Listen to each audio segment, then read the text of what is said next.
In 1970, Dodge sold 76,925 Challengers in a single year.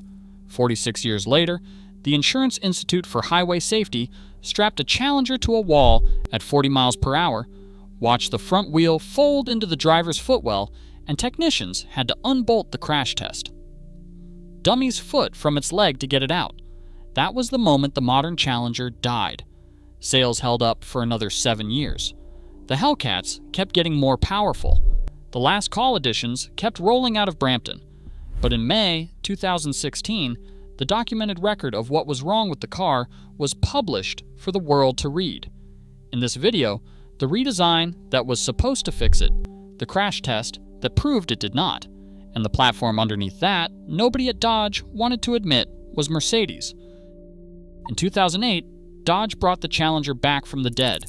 The nameplate had been gone for 34 years.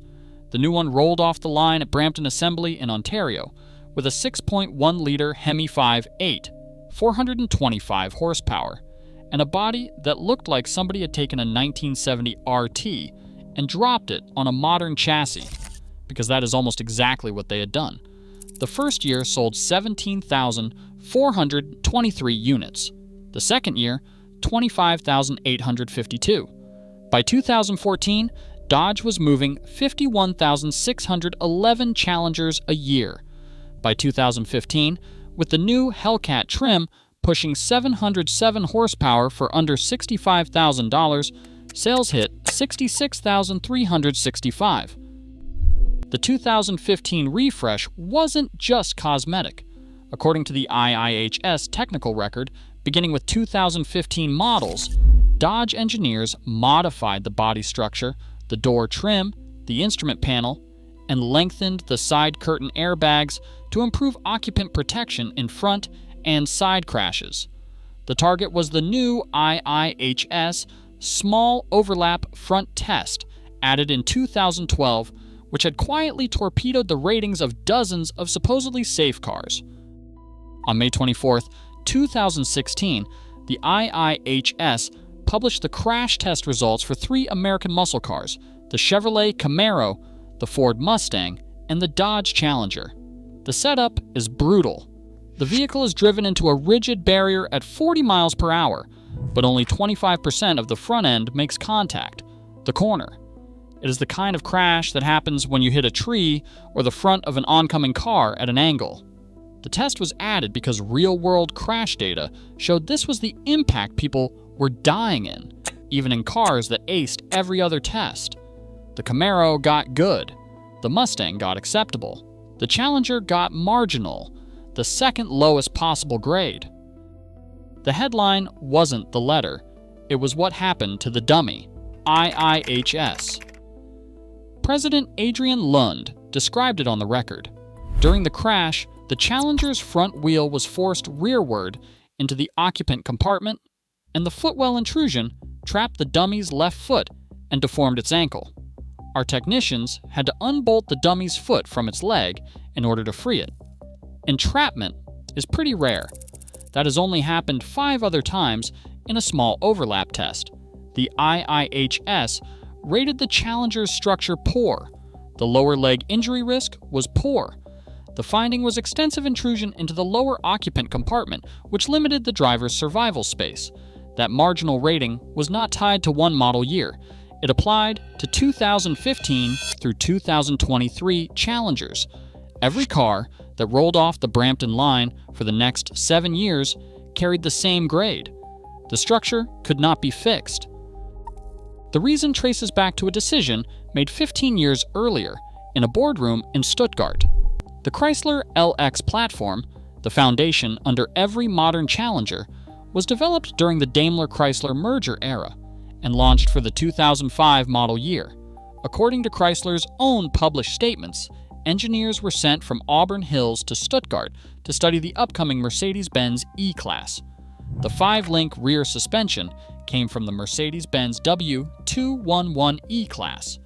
The front suspension geometry came from the Mercedes-Benz W220 S-Class. The W5A 580 5-speed automatic was a Mercedes 722.6 derivative, built under license. The rear differential came from Mercedes. The all-wheel drive system came from the Mercedes E-Class. The Challenger sat on the LC platform, a shortened LX.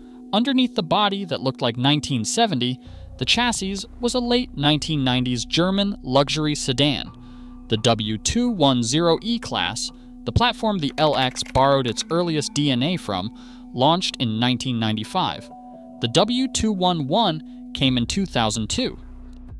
The IIHS Small Overlap Test was created in 2012. The Mercedes engineers who designed those load paths were not designing for a test that would not exist for another decade and a half. They were designing for the crash protocols of the late 90s. When Chrysler's engineers in 2014 sat down to redesign the Challenger's structure, they were retrofitting 20-year-old German architecture to pass a test that did not exist when it was originally designed.